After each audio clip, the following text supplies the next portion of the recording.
Right, thanks for joining me, guys, first of all. Thanks for having us. See you, that's no problem. What I want to do first is take you a little way back into the musical kind of memory vault. What's your first musical memory? This is one for each of you. Mine must be jumping around the living room to Madonna's Holiday when I was about 3.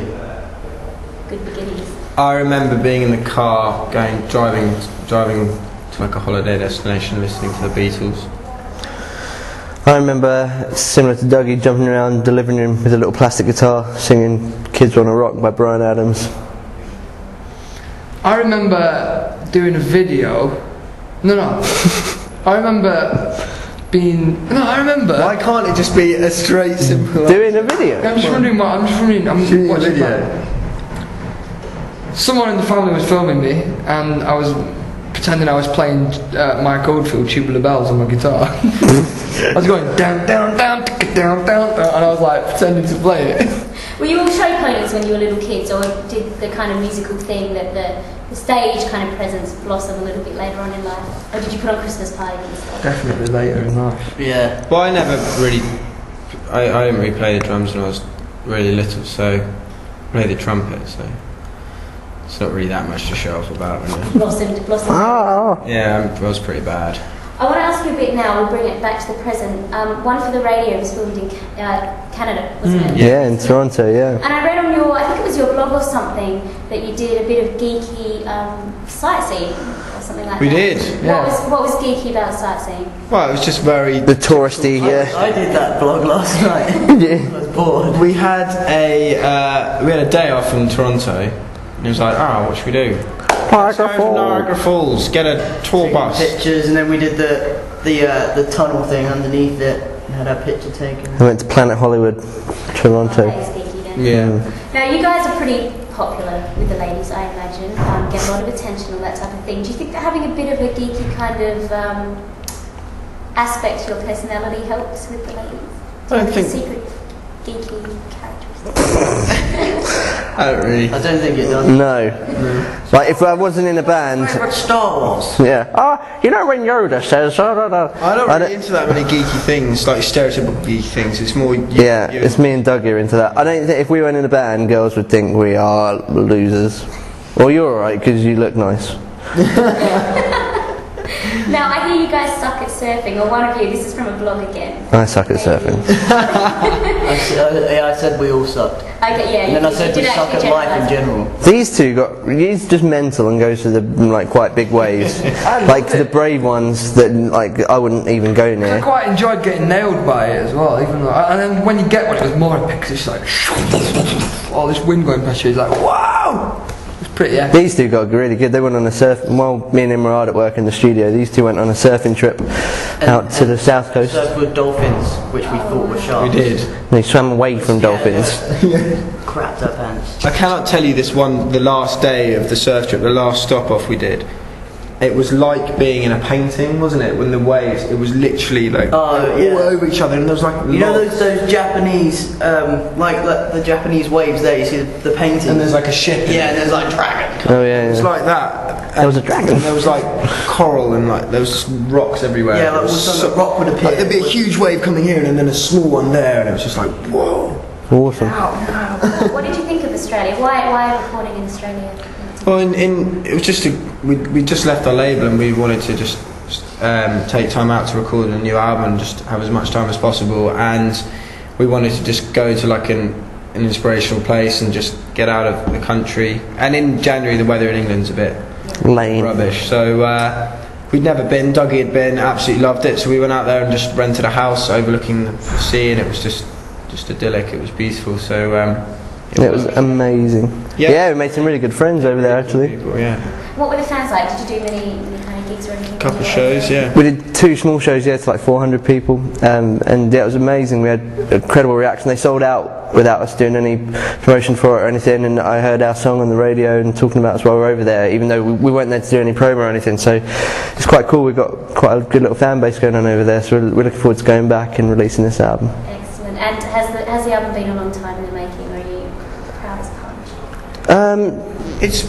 We started recording in late January, so it hasn't that long. It's certainly the longest we've taken over an album, but We've wanted to make an album like this, like sound like this, since the beginning though. This is like the album we've always wanted to make really, and it's just all come together perfect, like perfect timing. Like we've made the best album of our career at the same time that we've started up our own record label, and like the whole experience of recording it in Australia was perfect as well. It was just an amazing experience really. It's been the whole year so far has been amazing. A new chapter almost, and I guess having your own label gives you the freedom to I think I've read it somewhere as well, to put what you've got up here down exactly the way exactly, it is. no Definitely. compromises, and it's just exactly how we wanted it to sound. And all the fans know that it's come straight from us as well. It's not, there's no one else interfering with anything. It's literally straight from us. Exactly. And let's talk a little bit about the distribution of it, because it's pretty special. People have to buy the mail on Sunday. Yep. Yeah, you can get our album free on July 20th in the mail on Sunday, and in September we'll release an album in stores as well. But that'll be like a deluxe version of it with like 4 new songs and DVD and a like 32-page booklet and stuff. And what was, I mean, obviously the album's going to hit a lot of new ears now, and you guys are going to hit a lot of new ears, and I can almost visualise grannies worldwide as well. Getting into McFly. Yeah, checking the McFly, reading the Sunday paper and getting it on there. Yeah, well, that's one of the great things about giving our album away with the Mail on Sunday, is it gives us a chance to not just get our album to our fan base, but get to people who wouldn't necessarily buy McFly albums before, and it means we can get our album to almost 3 million people in one day, which is an incredible opportunity, especially because it's we feel it's the best we've ever made, so we just want to get it to as many people as possible. So it's a really great opportunity for us. You're going to get down to the corner store on the Sunday morning and Oh yeah, Definitely. get yourself a cup Definitely. of paper, a question that you wish an interviewer would there's ask 2 you. that wouldn't ask. Not, well, would Well, that we don't like, Yeah. or like we're bored of. I don't like the what's the best thing you've ever got from a fan. Yeah, that's the craziest thing we've ever been given. We get that quite a That lot. question comes up in pretty much every interview, it's not on my list. because we never. We just don't have a very good answer for it. If we had a really good answer, it'd be fine. But we're just like, well, it's the same answer again and again. And someone needs to give us some more extreme presents. Embarrassing moment. Most embarrassing moment's a bit annoying. Oh well. Oh, well, you're quite good. Yeah, you're good. On there. Now, you earned a place in the Guinness Book of Records for being the youngest band to have a debut album. Is there anything else you'd secretly like to hit the pages of the Guinness World Records? The oldest band with the #1 album. Yeah, that'd be quite cool. I wonder who does. Who is Imagine if we that? held both the records. That'd be But then imagine amazing. if someone younger than us took the record of us. There's nothing we could do about it unless we could go back in time. Which we might be able to by the time we're older. Yeah, but then we'd still be old. But then everyone would keep breaking the record, wouldn't they? Yeah. 'Cause they- Yeah, you young boys, there's plenty of time. Let's try and be the oldest band ever to have a #1 album. That'd be pretty cool. I wonder who that is. There must be a That record could be already. a marketing spin when we're older. Yeah. Like, go on.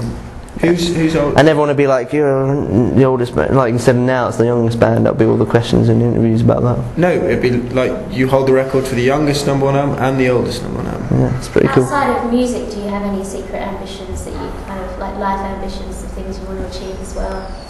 I want to go to space. I'm definitely going to space one day. I'm sure you will.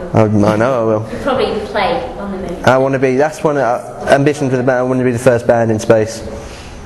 That would be wicked. Seriously, that's what's going to happen. I want to play in a World Cup final, but I don't think it'll happen. Really. Could happen. We've all got interests outside the band. Though. No, I don't But think. don't think it'll happen. I want to be a woman. A woman. That could happen. Very possible No, in no. this day and age. Yeah. More possible than yours, actually. Can you go back? Say if you wanted to be a woman, get changed to a woman, could you then change back again? Is that possible? I That'd think just you could. You wouldn't quite be the same as you used to. mess you up a bit, wouldn't it? He might be better than he is now. Yeah. I know. Maybe. I'll take your word for it. It sounds like you guys also have futures kind of possible in the kitchen as well, because I know you're on Gordon Ramsay's F word. Is he as nasty as he seems, or is he quite pussycat? He's a really nice guy. He's an awesome guy. He's very inspirational. He's a good motivator. He's very passionate about what he does, which was nice to see. And it was a lot of fun. We love doing little challenges like that. You got a good score actually. We did okay. We didn't do bad. Well, Yeah, we started off amazingly and then just went downhill a bit. Who's the best cook out of you guys Tom. in your own house? Well, I'm not amazing. That's not saying very much. but you're definitely the best cook. But he can be bothered as well. It's just Make the your own effort. bread, for God's sake. Yeah, I made cookies the other I night. can Who would you cook. say you make? Made some really good cookies the other day. I made the Nestle Toll House recipe, like the one on French, Nestle Toulouse, your grandmother's recipe. I made that one. you're a catch. The ladies are going to go crazy for Do you want some cookies? Any more TV appearances coming up? Because I know you've done some cameos and you've done a few bits and pieces. Is it something you want to do a bit more of? Not acting ones, you haven't got any coming up, do you think? Things come up is always fun to do. So McFly for hire.